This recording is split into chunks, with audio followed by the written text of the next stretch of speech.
Hey guys, this is Scott Laidler from scottlaidler.com. I'd like to speak to you today about habit change and in particular giving up smoking. Now if you found this video and you're willing to spend some time with me today, I can assume that you're already on your path towards giving up smoking, whether this is your first attempt, second, third, fourth, beyond that, it doesn't matter at this stage. All I'm going to try to give you is some information. It's not a lecture, I'm sure you're well aware of the health implications down the line. I'm just going to give you some distinctions and some information that you can use to hopefully break this habit once and for all. So on that basis, what I'd like to suggest is that we go cold turkey. Now this isn't the most popular method right now. There's a lot of other sort of behavioural therapy techniques or hypnotherapy techniques or coming down in increments and nicotine therapy. And those are all great and there's a place for all of those. But what I want to suggest is cold turkey. And I'm deliberately going for the most difficult route. And this is because I believe something like quitting smoking, particularly if it's not your first time trying to quit, needs a fundamental shift in identity. Now what I mean by that is you either have to consider yourself, you're going to consider yourself a smoker or a non-smoker. And I really want to keep it as basic as that. I really don't want you to be in a situation where you consider yourself a smoker that hasn't smoked for a given amount of time, because there's no fundamental identity change with that. There's no shift in focus. So what would happen is that you're down the pub or you're out on a date or something like that and people are smoking around you and you say to yourself, well, I've been good, it's been a week, it's been 2 weeks, I can have a cigarette, it's just one, but then you're a smoker again. But if you consider yourself, if right now we make this decision that you're now a non-smoker, all your decision-making processes and the implications and permutations from those decisions, they're all going to be set now. Just to give another example, if there was an elderly person walking in front of you in the street and they dropped some money, how many times out of 10 would that have to happen before you stole the money? Now hopefully if you've got your moral compass straight, you're going to say to that person, tap them on the shoulder, excuse me, you dropped your money, here's it back. It doesn't matter whether you yourself have no money or you're hungry or it's happened 20 times in a row and you think maybe I'll do one of them. It doesn't work like that. It's a character trait, it's an identity, and that's how I want you to feel about smoking. So once you've made that decision that you're now a non-smoker, we can move forward. And we need to know what we're facing, because this isn't going to be easy. Giving up smoking is very, very difficult. So we need to understand what we're about to face. We have to understand the beast we're about to confront. There's going to be psychological and physical withdrawal symptoms. If you imagine your body is physically reliant or chemically reliant on a substance, nicotine, and we need to get rid of that. We need to get rid of that reliance. So the worst of it is going to come within 24 to 48 hours. And most of your symptoms will be over in 2 weeks and your body will be back to normal usually within 6 months. But like I say, the real chaotic period, the real challenge is going to be in the first 2 days. If you can get past that, you're really good. So from here, let's look at what's going to happen physically. You're going to probably have headaches, withdrawal symptoms. People always commonly talk about this with caffeine as well. It's when you kick out a reliance on a chemical, your body has a response where it has to go through this response to get back to equilibrium. And often you have to go from a bad place to a worse place to get to a good place. And that's just the way it is with kicking chemical addictions.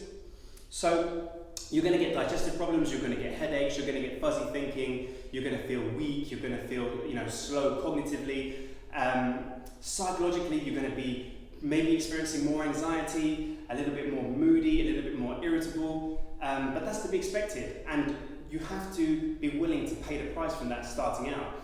And if we're just arbitrarily giving up smoking just because it's another thing to do or it's time of the year or something like that, it's not going to work. We have to derive meaning. Whenever you know that you're going to experience pain and suffering and challenges and chaos, you have to be able to derive meaning from it. Because if you can derive meaning, then you can put yourself through a lot more. There's no reason to give up, or not just that there's not a reason to give up, but there's a very strong reason not to give up. So if you imagine, this is going to be different for every single person. So if you personally kind of search yourself and say, what does giving up smoking mean to me and for the rest of my life? What's it going to mean to myself, to my family? Is it going to add years onto my life? Is it just going to prove once and for all that if I set my mind to something, I can achieve it? So that's a personal thing and that's a personal search. But it's worth noting that, because if you can lock yourself and ground yourself in that meaning, then you'll be able to get through those 2 days, you'll be able to get through those 2 weeks, and you'll be able to get through kind of the rest of your life as a non-smoker. So now that we have the identity change, and that we have the meaning, and that we understand the hardship we're about to go through, it's kind of good to work on a ground level and say, just try to work out what your triggers are. Why are you smoking? Is smoking something that masks social anxiety? Is smoking something that stops you being bored at work? Is smoking something that allows you access to a certain social group, or it just makes you feel a certain way?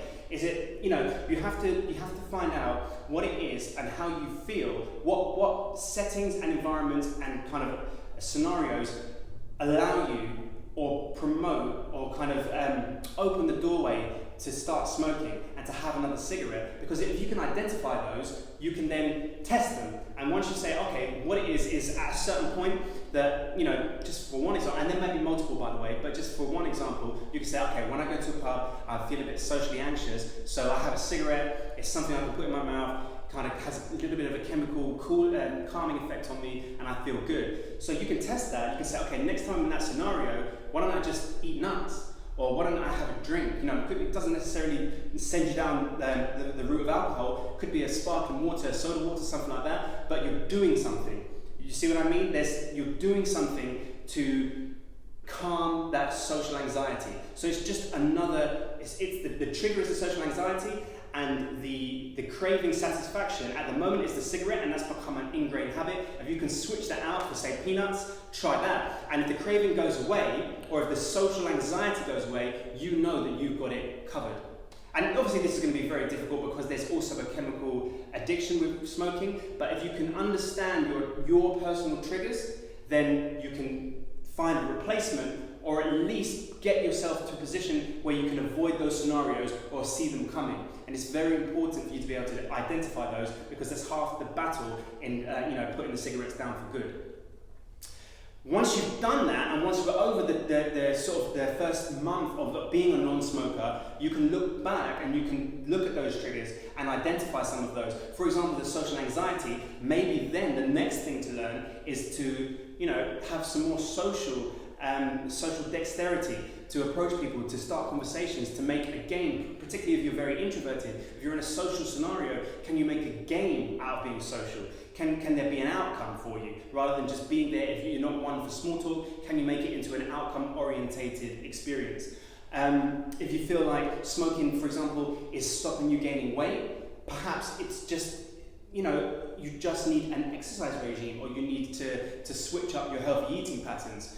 Potentially, I've met people that say smoking is just boredom. They're smoking out of boredom. It allows them to take 5 minutes out of their working day. A culturally acceptable way to go and take 5 minutes away from work. You couldn't just disappear for 5 minutes, but if you go and have a cigarette, you can. It's culturally acceptable. So it reinforces itself. But if that's a scenario and you feel so bored, potentially, is there a career change you could make? Is there a creative project you could take on to give you more meaning and to give you kind of more satisfaction from your working day? These are all things, once we get over the chemical addiction of the first month, these are things that we can come back to and address.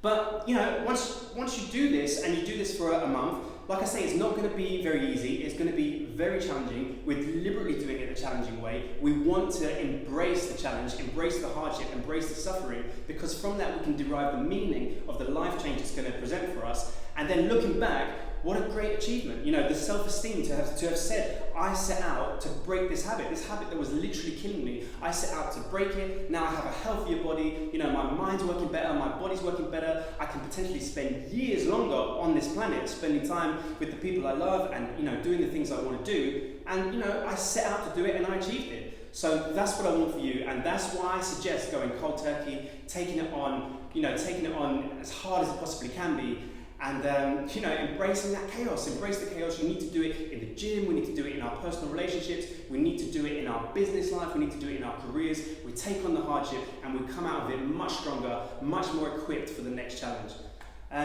So I hope that works for you guys. Please let me know how it all goes. Thank you.